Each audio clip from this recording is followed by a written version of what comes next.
पाचोरा तालुक्यामध्ये मोठ्या प्रमाणात शेतकऱ्यांनी रब्बी हंगामासाठी ज्वारी मका पिकाची लागवड केलेली आहे. खरीप हंगामात शेतकरी पूर्णपणे उद्ध्वस्त झाला. त्यात रब्बीतही निसर्गाच्या लहरीपणामुळे मोठ्या प्रमाणात शेतकऱ्यांचे नुकसान झाले आहे.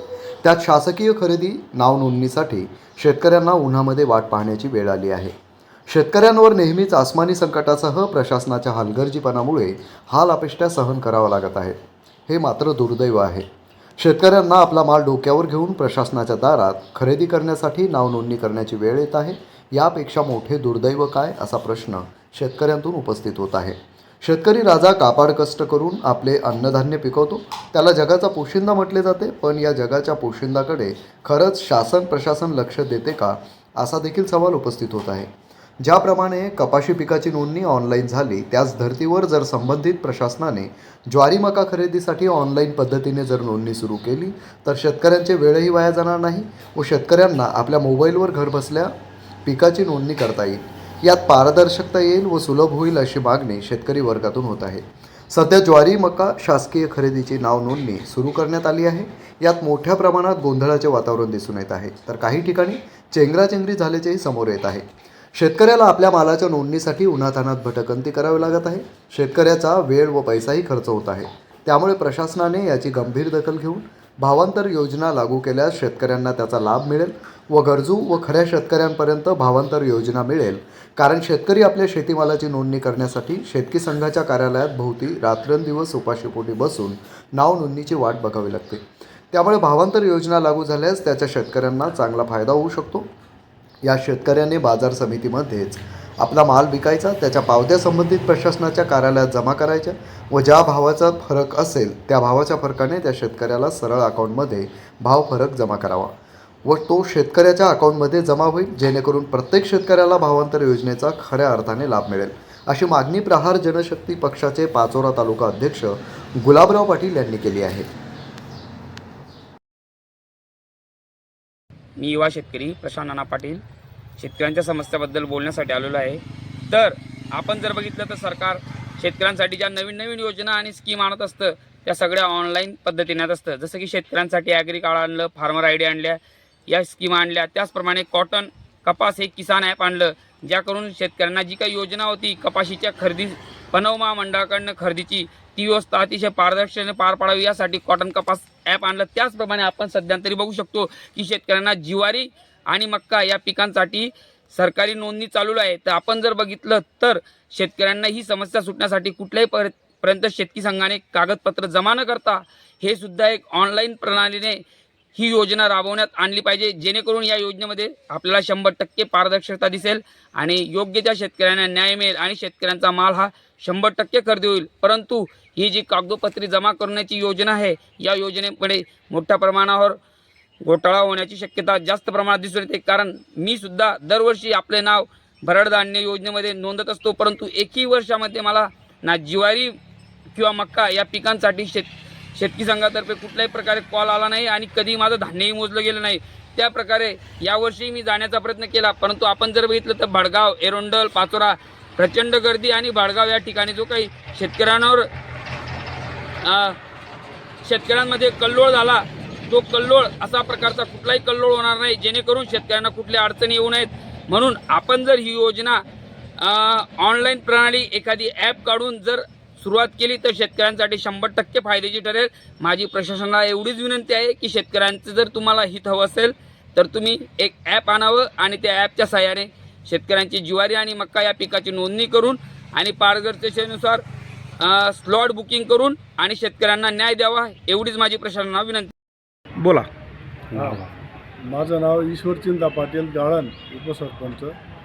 प्रहार संघटनेतर्फे मी तमाम शेतकऱ्यांच्या तर्फे मागणी करतो की जसं CCIमध्ये स्लॉट बुकिंग होती, कपाशी विक्रीची जी पद्धत होती, ऑनलाईन नोंदणी करा. आपल्या मोबाईलमध्ये नोंदणी करून ही जी कापूस पीक विक्री पद्धत तीच योग्य होती असं शेतकऱ्यांची तर्फे मी मागणी करतो आहे. कारण याच्यामध्ये हे टोकन विक्री, काही शेतकरी, काही व्यापारी 300 रुपये क्विंटलप्रमाणे ते आधार कार्ड बी देता, रेशन कार्ड बी देता किंवा एक उतारा बी देता, पासबुक बी देता. त्याच्यामध्ये शेतकरी बी समजत नाही आणि व्यापारी बी समजत नाही. असली कोण आणि नकली कोण ते समजायला मार्ग नाही. तर त्या अनुषंगाने समजा शासनाने 12ही महिने ही अशी सरकारी खरेदी चालू करायला पाहिजे. मार्केटमध्ये जायचं काम नको पाहिजे, तर शेतकऱ्यांना हमी भावाचा फायदा मिळू शकेल. नाही तर नावावर नुसतं कागदावर घोषणा करतं महसूल मंत्री, हो हमी भाव असे देऊ तसे देऊ, आणि इकडे दलालांना मोकळी सोडून देतात ते मार्केटमध्ये. ही फसवणूक होते शेतकऱ्यांची. तुम्ही 12 महिने का चालू करत नाही सरकारी खरेदी तेच समजत नाही. पणन महासंघाला विनंती, CCIला विनंती, ज्या बी संघटना महामंडळ असतील भरडधान्य खरेदी करणारे ते का करू शकत नाही? त्यांना काय अडचणी आहे? हो सरकारी खरेदी चालू करायला शेतकऱ्यांचं नुकसान का करताय? सरकार आपलं काय करताय? लोकप्रतिनिधी काय करताय? का शेतकऱ्यांचं नुकसान करताय? या विषयावर गांभीर्याने शेतकरी कसं शेती उत्पन्नामध्ये वाढ करता येईल आणि आजचे दिन कसे येतील हे जर कधी नुसतं कागदावर राहून जाईल तर मोदी सरकार अपयशी होत आहे. आणि खरंच म्हणजे जर कधी एवढ्या 8 दिवसात ही नोंदणी जी झाली ती बेकायदेशीर झाली. ती रात्री कोणीतरी एक जाहीर करतं की आदेश आला आणि कागद गोळा करतात. तिथे लोक शासनाचे लोक कोणी नाही तिथं, हो उतारे घ्यायला, पासबुक झेरॉक्स कागद घ्यायला, आणि त्या कागदामध्ये काय किंचित उतारेसुद्धा गायब झालेले. मग ही खरंच नोंदणी झालेली आहे का? मग त्याच्यापेक्षा ही ऑनलाईन नोंदणी करा तुम्ही. स्लॉट बुकिंगसारखी कपाशी विक्री ज्या पद्धती होत्या त्या योग्य होत्या, म्हणजे त्याच्यात फसवणूक होणार नाही. आणि वेळेवर तो माल ते पणन महासंघप्रमाणे मागू शकतं वेळेवर, आणि त्याच्यामध्ये फसवणूक होणार नाही. तरी माझी विनंती आहे प्रहार संघटनेतर्फे, हो तमाम शेतकऱ्यांतर्फे मागणी करतो. नमस्कार, मी गुलाब पाटील, प्रहार जनशक्ती पक्ष तालुका अध्यक्ष पाचोरा. आता भरड धान्याच्या बाबतीत विषय असा आहे की भरड धान्य जे शासन खरेदी करते, आता या ठिकाणी तुम्ही नंबर लावतायत, भडगाव, पाचोरा, एरंडोल, पारोळा बऱ्याच ठिकाणी वाद झालेत. भडगावला लाठीचार्ज झाला हो. म्हणजे ज्या शेतकऱ्यांनी आयुष्यभर कष्ट करायचा, या देशाला पोसायचं, आणि त्याच्यावर माझं धान्य घ्या हे म्हणण्यासाठी आणि टोकन मिळवण्यासाठी मारामाऱ्या होतात. पोलीस लाठीचार्ज करताय, प्रशासन काय करतंय? मला तर एकच वाटतं की हे जे भरड धान्याचे टोकन घेत आहेत, 300 रुपये टोकन, 200 रुपये टोकन प्रमाणे व्यापारी याचा उद्योग करतोय. काही राजकारण्यांचे जे जवळचे लोक आहेत त्याचे यादी गेले आहेत. 50% भरड धान्य शासन खरेदी करणारे ते संपूर्ण व्यापारी खरेदी करतील, आणि व्यापारीचे गोडाऊन भरले जातील, आणि त्या गोडाऊनचे गोडाऊन व्यापारी खरेदी करणार, शासन खरेदी करणार आहे. हा पहिला प्रश्न. दुसरा प्रश्न, तो शेतकरी आहे, तो आज अडचणीत आहे, त्याच्याकडे पैसा नाही. तो पावसाळ्यामध्ये तुम्ही जर भरड धान्य खरेदी करणार असाल तर तो पण शेतकरी थांबणार आहे का? त्याला जमीन तयार करायचे नाहीत का? त्याला पुढे आता बियाणं मटेरियल आणायचं नाही का? त्यासाठी तो ते घरात ठेवू शकत नाही. त्याला अडचणी भरपूर असतात, म्हणून तो विकणार आहे. आणि हा जो फायदा आहे हा फक्त आणि फक्त व्यापाऱ्यांचा आहे, दुसरा कोणाचाच नाही. आता या ठिकाणी माझं एकच मत आहे, तुम्हाला खरोखर शेतकऱ्याचा फायदा करायचा आहे ना, शेतकऱ्यांच्या प्रतिनिधी आहेत ना, अरे शेतकऱ्यांना मार्केटमध्ये माल विकू द्या, त्या पावत्या घ्या आणि भावांतर योजना सुरू करा. वरचे पैसे त्याला द्या ना तुम्ही, शासन द्यायचं आहे तुम्हाला, पण तुम्ही खरेदी करू शकत नाही, कारण तुम्हाला मर्यादा असते, एवढंच खरेदी करायचं. त्यानंतर बारदान नसतं तर गोडाऊन नसतं, हे अनेक प्रकार तुम्ही सांगतात, परंतु मला पटत नाही. म्हणून मी एकच सांगतो, फडणवीस साहेब, तुम्हाला जर खरोखर शेतकऱ्याचा कळवळ असेल तर भावांतर योजना सुरू करा, मार्केटमध्ये विकू द्या शेतकऱ्यांना माल, आणि त्याला वरचा पैसा तुम्ही द्या.